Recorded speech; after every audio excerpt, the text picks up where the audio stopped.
অবসর না নিলেও দলের স্বার্থে সিডনি টেস্ট থেকে সরে দাঁড়াও। রোহিত শর্মাকে রীতিমতো বিদায় নেয়ার মতো মহা বিপদ সংকেত শুনিয়ে দিলেন আকাশ চোপড়া। একই সঙ্গে ভারতীয় কাপ্তানকে স্বার্থপর বলতেও দ্বিধা করলেন না তিনি।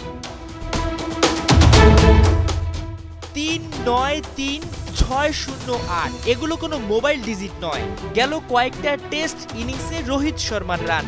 অবাক করা ব্যাপার, ৩৭ বছর বয়সেও এমন হতশ্রী পারফরমেন্সে দিব্যি ভারতের অধিনায়কত্ব করে যাচ্ছেন তিনি। অবশ্যই আলোচনা উঠতই না যদি কিনা বর্ডার গাভাস্কার ট্রফিতে দলকে তিনি কোনো জয় এনে দিতে পারতেন।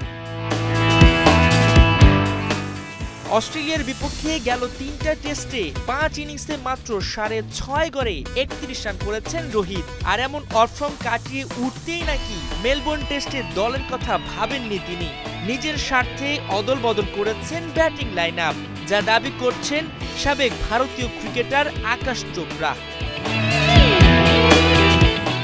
অ্যাডিলেড ও ব্রিসবেন টেস্টে ৬ নম্বরে ব্যাট করেছিলেন ভারতীয় কাপ্তান, কিন্তু হুট করে মেলবোর্ন টেস্টে ওপেন করতে নামেন তিনি। ফলে ভাঙে ওপেনিংয়ে নেমে সফল হওয়া যশস্বী জয়সওয়াল ও KL রাহুলের জুটি।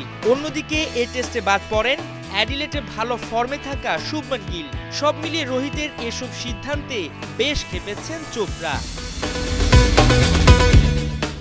তার দাবি, রোহিত নিজের কথা ভাবায় মেলবোর্ন টেস্ট হেরেছে ভারত, তাই অনেকেই ভারতীয় কাপ্তানকে সিডনি টেস্টে দেখতে চাচ্ছেন না। তাই অবসর না নিলেও দলের স্বার্থে সিডনি টেস্ট থেকে রোহিতকে সরে দাঁড়াতে পরামর্শ দিয়েছেন তিনি। একই সঙ্গে চোপড়া মনে করেন রাহুলকে ওপেনিংয়ে ফেরানো, ৩ নম্বরে গিল এবং ৬ নম্বরে নীতিশ রেড্ডিকে খেলানো উচিত। মাহমুদুল হাসান সজীব, ৭১।